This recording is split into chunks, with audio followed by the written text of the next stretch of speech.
눈에 떠다녀요. 이걸 우리가 비문증이라고 하는데요. 비문증은 크게 두 가지가 있습니다. 하나는 생리적인 비문증, 하나는 뭔가 눈에 이상이 있는 거죠. 생리적인 비문증이라는 건 누구나 있을 수가 있습니다. 이것을 우리가 대표적으로 블루필드 내시 현상이라 하는데요. 여기 보시면은 눈에는 많은 혈관들이 있습니다. 이 혈관에는 백혈구, 적혈구가 왔다 갔다 지나가는데 백혈구 같은 경우에는 투명하기 때문에 하얀색이기 때문에 빛이 안으로 투과합니다. 그래서 정상인 사람들도 맑은 하늘을 볼 때, 특히 이제 파란색 하늘을 볼 때 빛이 망막으로 들어오면서 이 혈관을 지나는 백혈구 사이를 통과할 때 뭔가 날아다니는 듯한 증상을 느끼는데 이거를 블루필드 내시 현상이라 하고요. 정상인들도 느낄 수가 있습니다. 다음은 우리가 비정상적으로 느낄 수 있는 건데요. 가장 흔한 것은 유리체 혼탁이 있습니다. 유리체라는 것은 눈이 있으면은 여기 눈에 젤리 같은 물질이 눈 안에 있는데요. 이것이 바로 유리체입니다.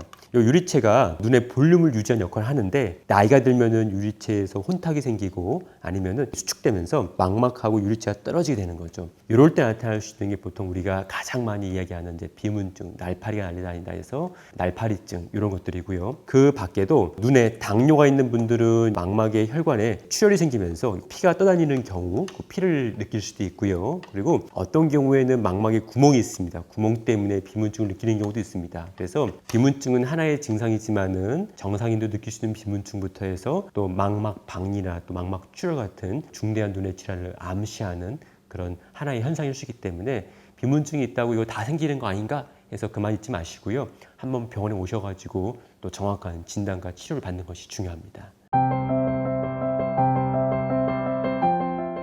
비문증 자체는 사실 눈을 나쁘게 하진 않습니다. 비문증 자체가 뭐 실명을 일으키거나 그러지 않지만은 비문증의 원인이 뭔지가 중요하죠. 이게 생리적인 비문증이 아니라 뭔가 눈에 중대한 질환을 암시하는 비문증인 경우에는 치료를 이룰 수 있습니다. 대표적으로 망막 열공이 있는데요. 망막에 작은 구멍이 나는 것입니다. 이걸 우리가 초기에 치료하는 경우에는 간단히 레이저로 치료할 수가 있지만은 이걸 방치하면 망막 박리까지 진행이 될 수 있고요. 그리고 망막에 출혈이 있는 경우에 장뇨가 심해가지고 망막 혈관이 망가져서 출혈이 생겼는데 그걸 방치하는 경우에는 망막 증식성 당뇨 망막병증이 생기면서 망막이 되게 들뜰 수가 있습니다. 그런 경우에는 우리가 실명까지도 발생이 가능한 거죠. 그래서 비문증 자체가 일으키지 않지만은 비문증이 생기는 원인에 따라서 중대한 질환까지 생각할 수 있기 때문에 정확한 또 진료가 필요하다 보시면 되겠습니다.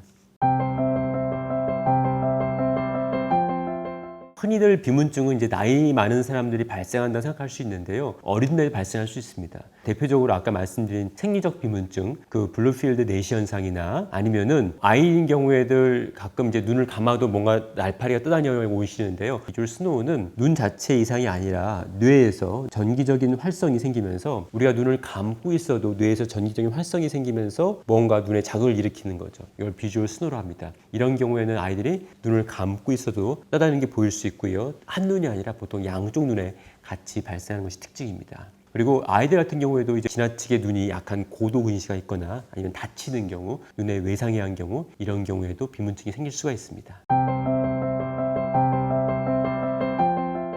비문증 자체가 작은 점이 있거나 큰 점이 있거나 사실 두 개가 차이는 없습니다. 작거나 크거나 둘 다 안 좋을 수 있는 것이죠. 그러니까 작은 강아지라고 해서 얌전하지 않고 막 날뛸 수 있는 거고 또 큰 강아지여도 얌전하고 안전하게 있는 것처럼 비문증 자체가 있다고 해서 눈을 어떤 뭐 해하거나 그런 게 아니라 비문증이 왜 생겼는지 그 원인이 중요합니다. 그래서 작은 비문증이라도 정말 눈에 구멍이나 이런 것들이 발생할 수 있기 때문에 작다고 무시하거나 지나칠 필요는 없고요. 한번 와셔서 정확하게 전문의 진찰이 필요하고 특히 중요한 거는 비문증의 크기보다도 이게 갑자기 생겼는데 갑자기 늘어난다든지 아니면은 비문증과 동반된 다른 증상이 있는지가 중요합니다. 예를 들어서 어느 날 한두 개였던 비문증이 갑자기 일어나니까 20개, 30개로 늘어났다든지 아니면은 비문증과 동반돼서 보이는 게 좀 뿌옇게 보이는 게 좀 덜 보인다 아니면은 커튼을 친 것처럼 시야가 가려 보인다 이런 경우에 있을 때는 작은 비문증이라도 바로 오시는 게 좋습니다.